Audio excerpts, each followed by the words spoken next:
Hello and welcome to Slammers Weekly. Thank you for tuning in. Appreciate you guys sticking with us, checking us out. We got a couple things to get into today, nothing too crazy, a couple updates on events that are happening. We're into the swing of the season. It is underway, so it's a fun time. It's going to happen fast, so we'll catch up on everything going on. But first, I just want to know, Bo, what is happening? You were coming to us from some old crusty closed down car dealership or something in the Rust Belt on Route 130? I usually record from my car, and I didn't really factor in the rain here. We're getting poured on here. I didn't realize how much that would affect the sound. So yeah, I am under a garage on an old gas station on 130. So not the best vibes, but I'm fighting through it.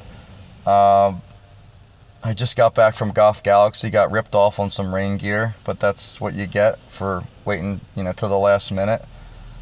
You know how you go to Golf Galaxy and you see people buying stuff, or buying clothes, I should say, and you're like, who the hell buys clothes at Golf Galaxy? Like, you're just a fool. Well, I was the fool today.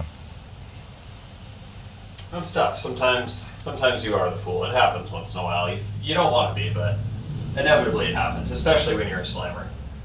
Yeah, I was just waiting out the forecast, hoping maybe somehow it changed, but we're screwed up here. We got it just started now, and it looks like it's not going to stop till like Monday. So your gap match is going to be a little gnarly, huh? Or all of them are going to be, it sounds like. Yeah, you're going to have to really dig deep this Sunday. You might be able to get some points off some guys just off of sheer heart this weekend. I know you love that. You love when the heart factor comes into play. Well, I think 55 and rainy might do it. I love when the heart factor comes into play. Anything that can kind of bridge the gap of skill, I think, is great. That's great. Wherever you lack, you hope you have something that can kind of overcompensate for it. But what are you up to? What's going on, man? Not much. Out here in Arizona, I am ready to leave. I'm getting out of here in a few weeks, but man, it's a few weeks too late. It is just brutally hot. This heat will really get to you, but I'm inside AC. I'm chilling. I'm good. I'm ready to head north. But anyway, gap matches are underway. Week 1 is in the books. No major surprises, at least in the AA division. Pretty much the chalk won. Any interesting stories from your end? I heard, Lulu maybe was kind of finagling around their lineups a little bit. What are your thoughts on week 1? Yeah, like you said, business as usual for the favorites. Nothing super noteworthy there.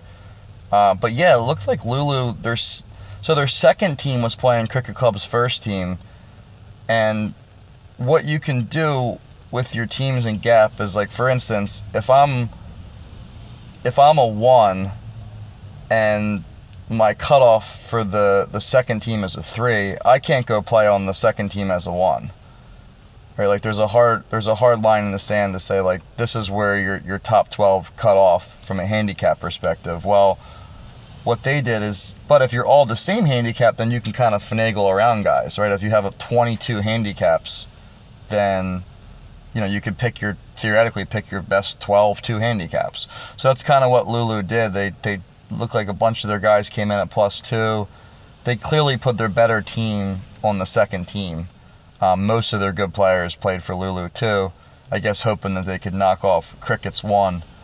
But I'm assuming you'll see a lot of they failed. They lost by, I think, 15 points or so.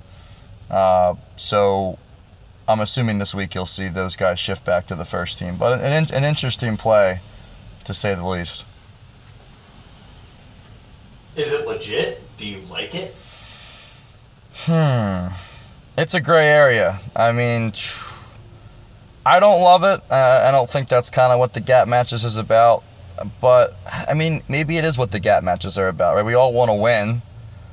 It's definitely about winning. I mean, it's not like a hey man, just chill out and have fun kind of situation. Like, we're trying to win out here. No, I agree. Exactly. But when there's clearly some finagling going on, then you start getting into the whole, like, okay, there's some manipulation going on. And anytime that happens, I think it's Look, I can get behind it. Don't you feel with like the limited, like how limited the, it's only 3 matches, like, you only have so many chances to kind of knock down that Cricket 1 team. Like, I mean, it's tricky. No, it is. I'm all about finagling and, maybe outside of golf, but I think when it comes to golf, I like to just play it straight up. Like, whatever your handicap is, what it is. Whatever your team is, what it is. Show up.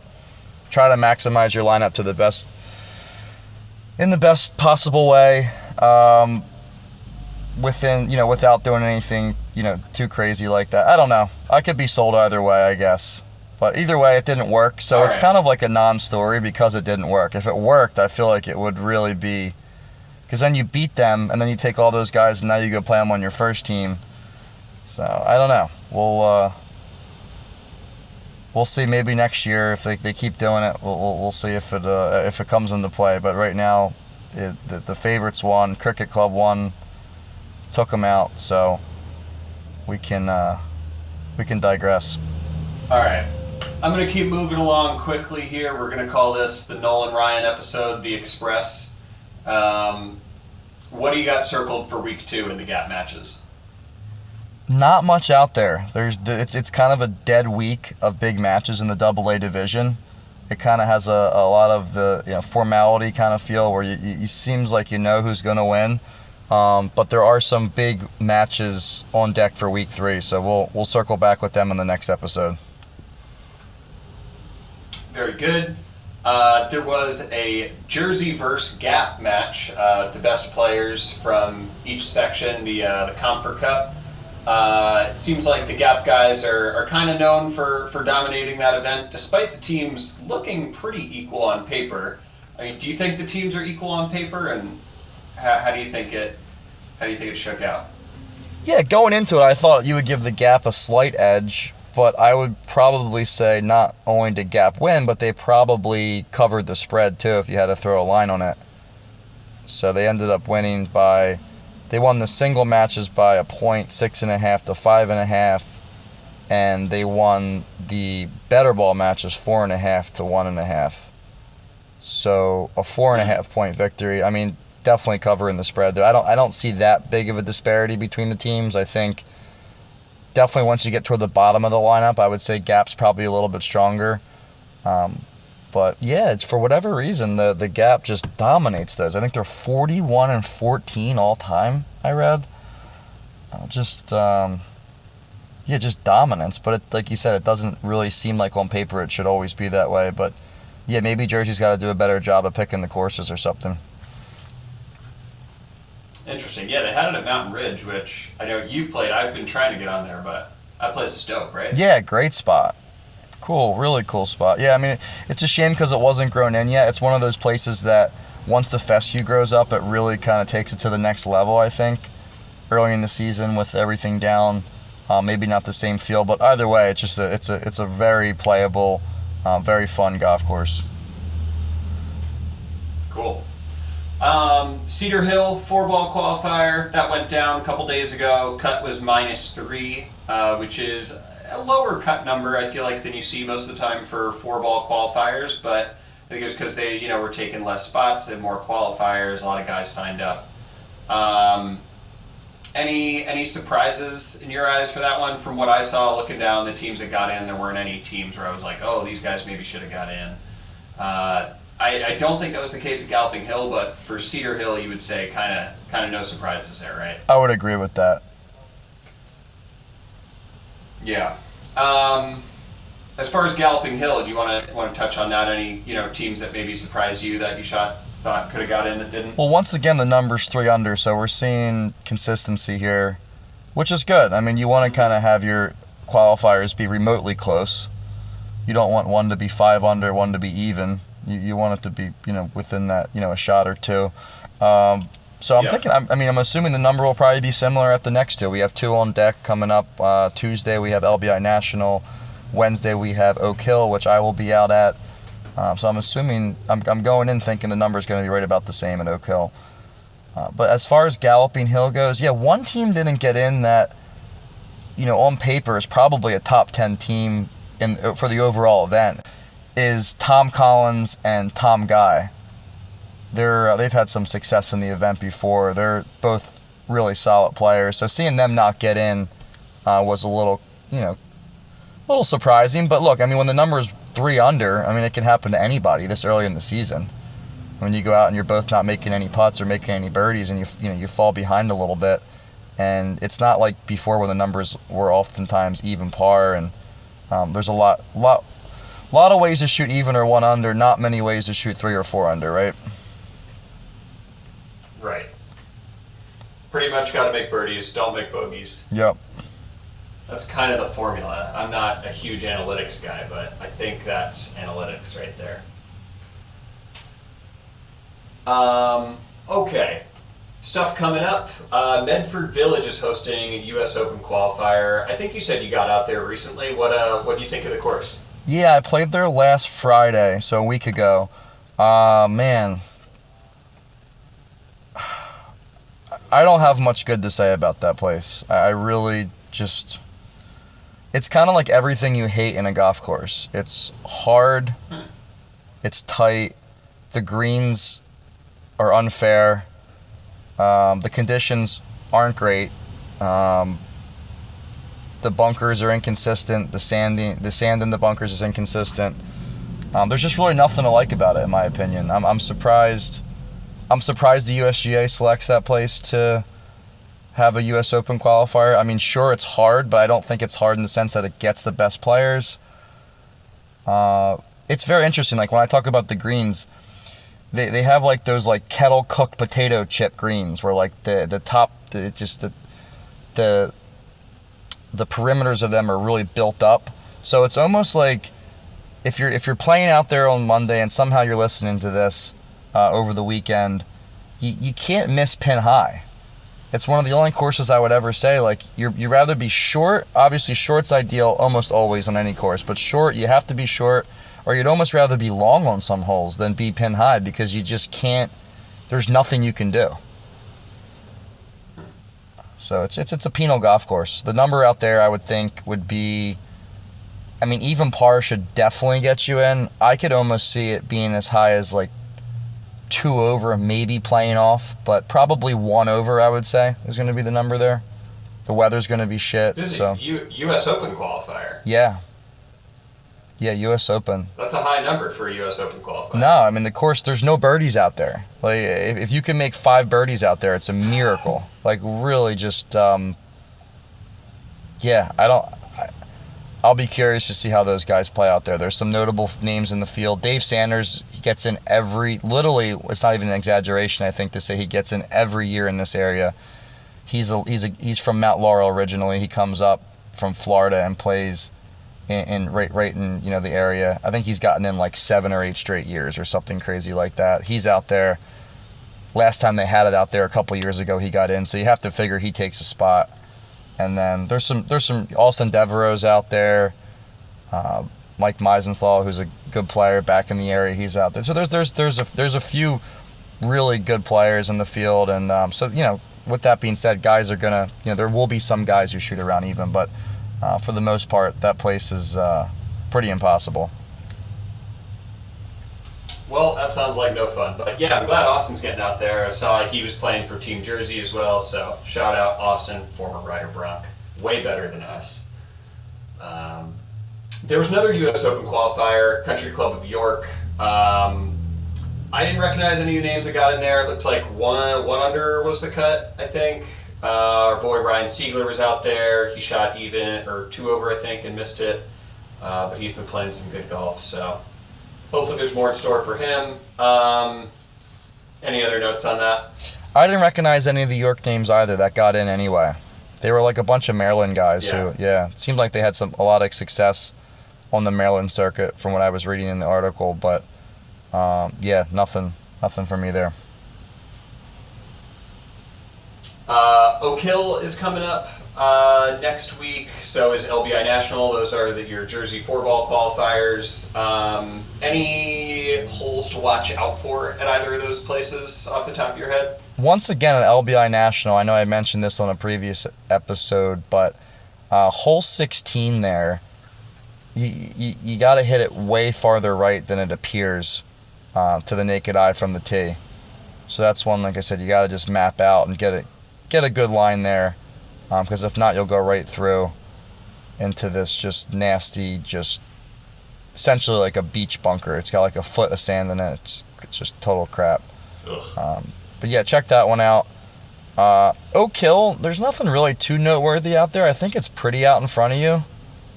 There's a couple difficult holes, but other than that, the place, to me, there's really not much to that place. I don't even know if there's any like particular shot that you're like, wow, that's really, you got to really look out for that. I think what you see is what you get. Greens are tricky. Yeah, so looking forward to that. Yeah. Been a lot of years since I've been at Oak Hill too, but nothing stands out in my memory as being too outlandish. Coatesville qualifiers coming up next week too. That is for Philly Mid-Am. Trying to get into the Old York Road. Thoughts on Coatesville? What do you think the cut's going to be, and any holes to watch out for? Cut, I'll stick with the 76 range with the other Mid-Ams we had. We talked about this before. The 6th hole out there is tricky. You gotta pick whether you're gonna hit like a 5-iron or a driver. Try to drive it over the creek. And then there's a couple holes like 15 and 18 have some blind out of bounds where it's like a blind tee shot, but there is OB left that you got to look out for. But yeah, that's about it. I mean, there's obviously intricacies out there with knowing where to miss and greens, but I don't know the course well enough to give you any of that. It's just, got to hit greens in these things and, shoot a couple over and get out of there. All right. I think that's pretty much a wrap, at least on current events going on around Gap and Jersey. Your boy here is signed up for an event, finally. I was trying to get into that Phoenix City Am, didn't work out, but my road trip coming up as I head back north, I found an event on amateurgolf.com. I'm going to play in the Greater Lansing Golf Association match play event on June 3rd and 4th. So, Michigan dudes, I'm coming. Get ready to get chopped up. See if I have any game. I'm going to be playing some good courses along the way, so maybe I'll have a little game. Wow. Other than that, yeah, we'll see what happens. Greater Lansing, that's really a find there. Wow. Greater Lansing, so that's Michigan, right? Yeah, dead center of Michigan. Okay. Yeah, you wonder what the field's going to look like in that. I mean, size and play, it could be anything, I feel like. There might be like 10 guys in that field. I think it's going to be a lot like that. I think it's going to probably remind me of the Berks County Golf Association out in PA when I played in their match play event. But I'm just such a sucker for match play. I don't mind being that out-of-town guy that people are like, what's he doing here? I'm here to chop you up. Probably not gonna, but it's my intention. Yeah, until you're 3 down through 4, and then your intentions change a little bit. That's so funny, dude. That really, I would be curious to see how many people sign up for that. Like I said, that doesn't seem like a real hot event, but who knows? Maybe I'm wrong. Match play is hot in the streets. People are seeking it out. At least I am. I don't know. We'll see what happens. Any other news or anything you wanted to cover this week? I will be coming straight from a bachelor party in AC to my tea time at Mercer Oaks on Sunday in that slop fest. So I feel like I have a long 48 hours or so ahead of me here.